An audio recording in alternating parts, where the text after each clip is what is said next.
আসসালামু আলাইকুম বন্ধুরা, আজকে তোমাদের জন্য আমের সিজন চলতেছে। আম দিয়ে নতুন একটা আইসক্রিম তৈরি করব। বাসায় বাচ্চারা আছে, ছোট বড় সবারই ভালো লাগবে। দেখো, বাজার থেকে আম নিয়ে আসলাম।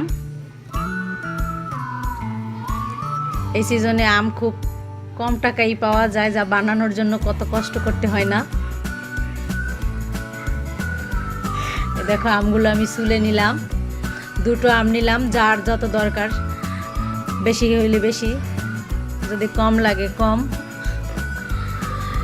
আমার 6 আইসক্রিম আছে, 6 সিডের। 6 জনের জন্য 2টা আমই যথেষ্ট। যে আমগুলো আমি কেটে নিলাম।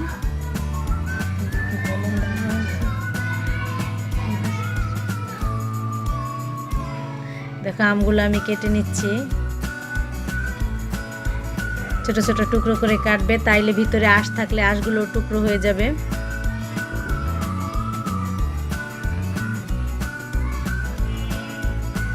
যে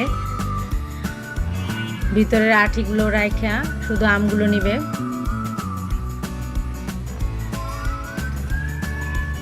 ছোট ছোট করে কাটলে ভিতরের আঁশগুলো থাকে না, ওগুলো সাথে সাথে টুকরো হয়ে যায়। আমার ভিডিওগুলো যদি ভালো লাগে তাহলে আমার চ্যানেলটা সাবস্ক্রাইব করে দিও।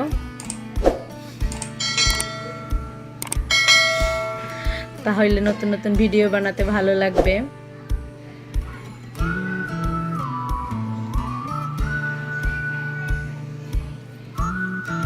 দেখো, আমি ব্লেন্ডার না, হাতেই তৈরি করব। কোনো মিক্সিং এর আমার দরকার নেই, আমি হাতেই তৈরি করব।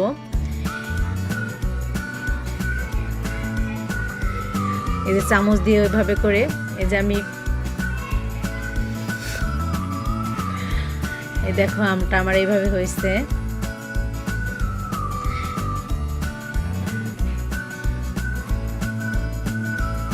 এই আমগুলোতে কোনো আঁশ ছিল না, আঁশযুক্ত আমে হয় না। এই আমগুলোতে কোনো আঁশ ছিল না, তাই তাড়াতাড়ি হয়ে গেছে। আর আমগুলো অনেক পাকা। এবার একটা পাতিল নিলাম। এই যে দেখো, এভাবে চালনি দিয়ে চেলে নিব। চেলে নিলে কোনো আঁশ টাশ থাকলে ওগুলো থেকে যাবে, তা না হলে আইসক্রিমগুলো খাওয়ার সময় আঁশ লাগলে খুব বিরক্ত লাগে।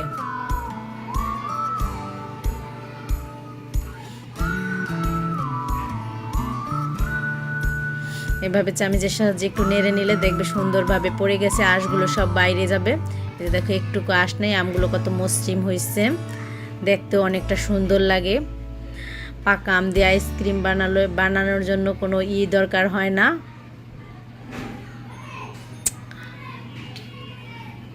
ফুড কালারের প্রয়োজন হয় না, কারণ আমের কালারটাই অনেক সুন্দর। এই যে 1 কাপ পরিমাণ পানি নিলাম, 1 চামচ চিনি। আম তো এমনিতেই মিষ্টি মিষ্টি, চিনি, এই জন্য চিনির পরিমাণ অনেক কম লাগবে।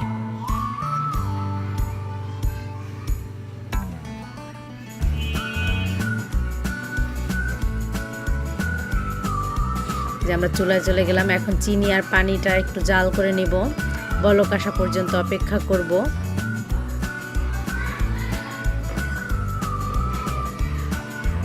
ভাবে নেড়ে নিলে চিনিগুলো তাড়াতাড়ি গলে যায়, আর পানিটা বলক আসা পর্যন্ত অপেক্ষা করব।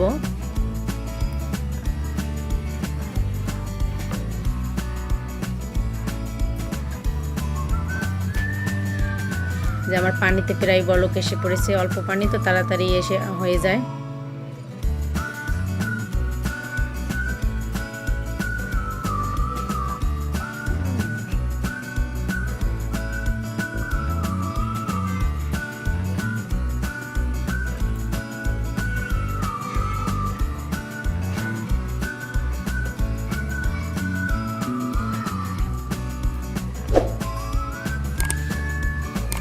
পানিতে যে আমাদের বলক চলে এসেছে, পানিটা একটু ভালো করে ফুটিয়ে নিব। যে এর মধ্যে আম দিয়ে দিলাম। দেখো কত সুন্দর একটা কালার চলে আসছে, কত সুন্দর দেখায়।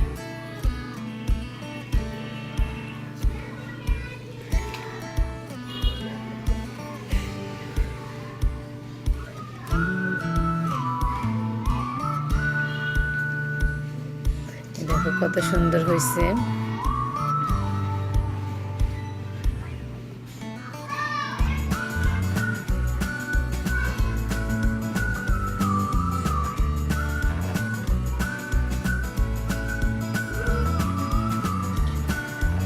চুলার আঁচ এই যে মিডিয়ামে রাখবে, একদম বেশিও না কমও না, বেশি দিলে পুড়ে যাবে।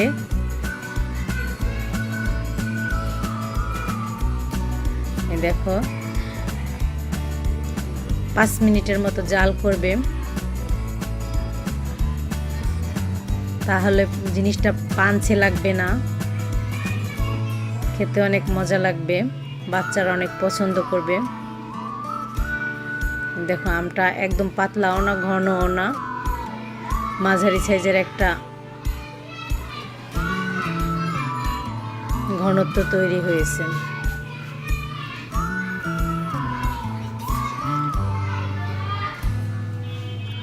দেখো কত সুন্দর হয়েছে, কালারটা কত সুন্দর,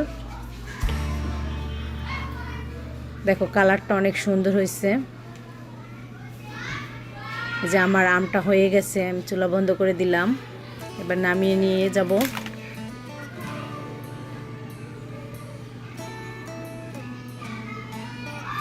যে দেখো ঘনত্ব কতটুক হয়েছে, একদম পাতলাও না একদম ঘনও না।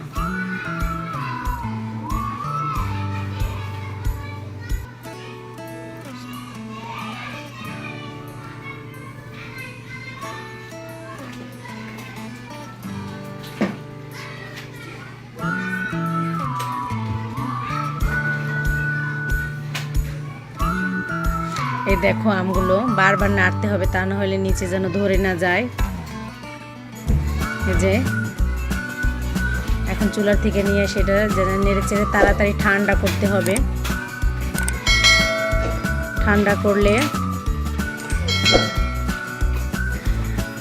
আমার বাচ্চারা খাওয়ার জন্য বসে আছে, কিন্তু এত তাড়াতাড়ি তো আর খেতে পারবে না।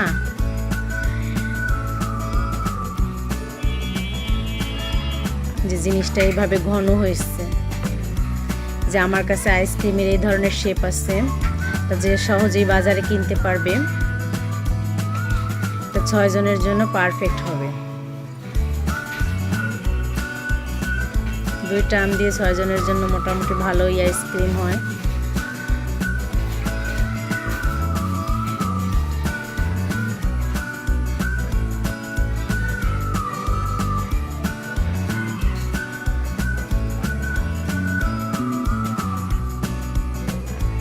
এই যে এইভাবে আস্তে আস্তে করে ঢেলে নিবে।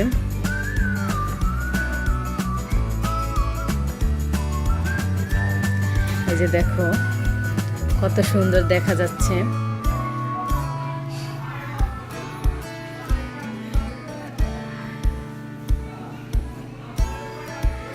আমাদের আইসক্রিম ভরা হয়ে গেছে। এই যে এটা এখন জমার জন্য 5 থেকে 6 ঘন্টা সময় লাগবে।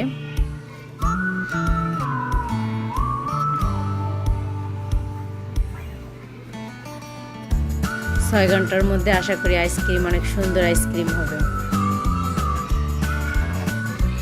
যদি তোমাদের ভিডিওটা ভালো লাগে তাইলে আমার চ্যানেলটা সাবস্ক্রাইব করে দিও।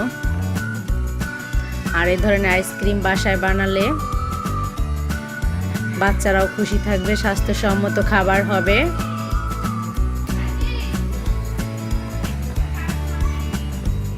এই দেখো কত সুন্দর আইসক্রিম হয়েছে,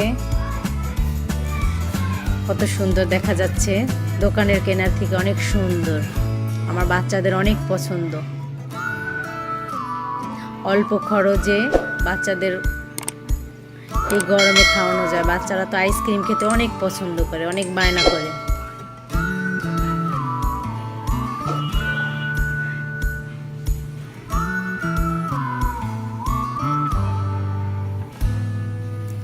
দেখো কত সুন্দর আইসক্রিমগুলো হয়েছে, একদম দোকানের কেনা আইসক্রিমের মতো।